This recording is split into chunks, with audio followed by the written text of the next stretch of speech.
Imagine this. Your post-op bay is humming with activity.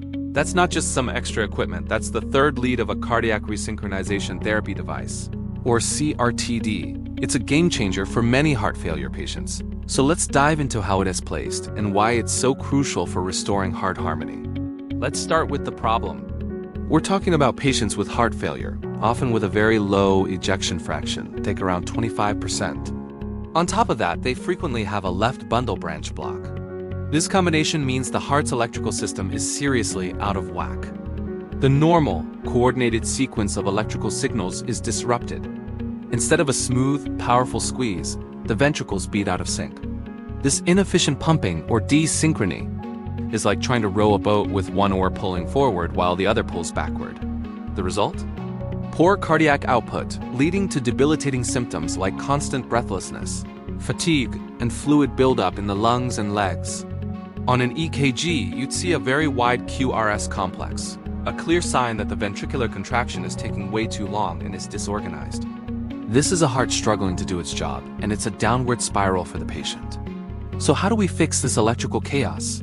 This is where CRT-D comes in.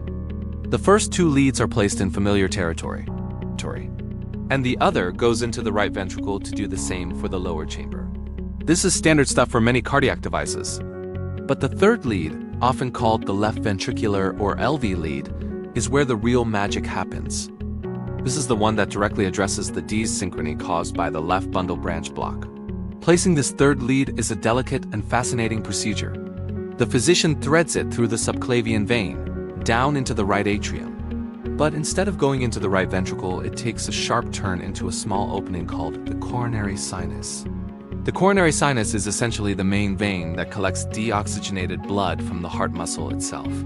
From there, the physician carefully navigates the lead into one of the smaller cardiac veins that run along the outside surface, the epicardial surface of the left ventricle. Finding the perfect vein on the side or back of the left ventricle is key. It has to be in just the right spot to stimulate the part of the left ventricle that is contracting too late. This strategic placement allows the device to send an electrical impulse to both the right and left ventricles at the exact same time, forcing them to beat together in sync. Now, let's talk about the incredible benefits. The heart no longer wastes energy fighting against itself. This immediately improves the heart's pumping efficiency or contractility. With each beat, the heart ejects more blood, which means the stroke volume and cardiac output go up. For the patient, this translates into a dramatic improvement in their quality of life. The breathlessness that made climbing a single flight of stairs impossible starts to fade. The fatigue lifts, and they regain their energy.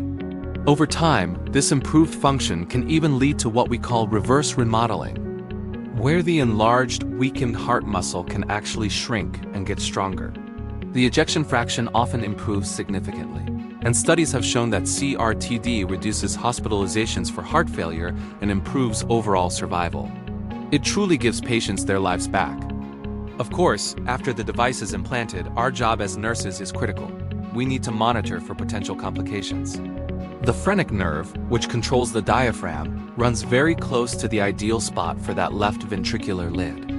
If the lead's electrical impulse stimulates this nerve, the patient might experience rhythmic twitching or hiccuping. It's usually not dangerous, but it's uncomfortable. We need to watch for it, and if it happens, the device can be reprogrammed to adjust the stimulation. We also need to monitor the insertion site for pocket hematomas. A bit of bruising is normal, but a large, tense hematoma needs attention. Applying ice and ensuring the patient keeps their arm in a sling can help. And finally, patient education is paramount. We need to teach them about arm movement restrictions, how to care for their incision, and the signs and symptoms of infection. We also have to stress the importance of regular follow-up appointments to make sure the device is working optimally. So the next time you see that third lead on a chest X-ray or notice the 3 distinct pacing spikes on an EKG, you'll know exactly what it's doing. It's not just an extra wire. It's a lifeline. It's the key component that restores harmony to a desynchronous heart, turning chaos into a coordinated rhythm. It is an amazing piece of technology that makes a profound difference on the floor and in the lives of our patients.